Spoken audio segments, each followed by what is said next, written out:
Жөтелді үй жағдайында емдеудің ең тиімді тәсілдері. Бірінші тәсіл – сүт пен бал. Қатты ысымаған сүтке бал қосып ішу жұтқыншақты жұмсартып, жағымды әсер береді. Мұны мүмкіндігінше ұйықтар алдында ішкен дұрыс. Сонда тамақ жыбырлағанын азайтып, тыныш демалуға мүмкіндік береді.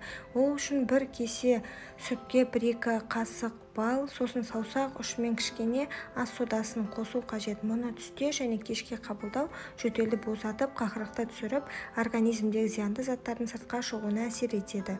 Екінші әдіс – көкөністі қолдану. Жөтелді қойдырудың тағы бір әдісі – көкөністерді пайдалану. Ол үшін 1 картоп, 1 алма және 1 пиязды суға салып қайнату қажет. Бұл ретте картоп пен алманы сол күйінде, ал пиязды аршып салған дұрыс. Сонымен қатар отты баяу қою керек. 2 мәрте қайнатып, суы біраз сарқылдаған оттан аласыз. Дайын болған сұйықтықты күніне 1 шай қасықпен 3-4 рет ұрттап отырсаңыз, жөтелді қойдырады.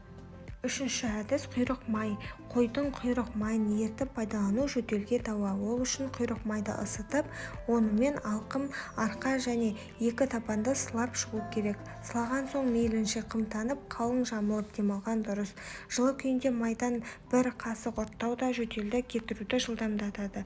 Біраздан соң денеңіз жіпсіп, терлей бастайды. Себебі құйрық май ішке барған соң қолқаны жібітіп, жанды қинаған жөтел қақырыққа айналады.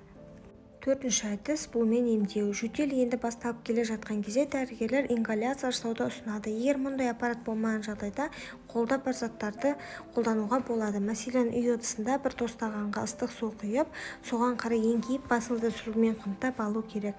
Бірнеше рет бумен демалу жөтелді жеңілдетеді. Егер ингалятор аппараты болса, бұл процесс жеңілдей түседі. Бесінші әдіс – ірі қара бұрыш. Кәдімгі ұсақ емес, ірі домалақ пішінді қара бұрыштар жөтелді қойдыруға таптырмас ем. Оның 2-3 данасын ауызға салып шайнау керек. Егер 3 күн қатарынан үзбей күн сайын 1 мәртеден қолдансаңыз, жөтеліңіз қайта бастайды. Қара бұрыш кеңірдекті емдеп, тыныс жолдарын ашып, жөтелге мәжбүр етіп тұрған бактерияларды жояды. Сондай-ақ қара бұрышты қайнаған сүтке араластырып ішуге де болады.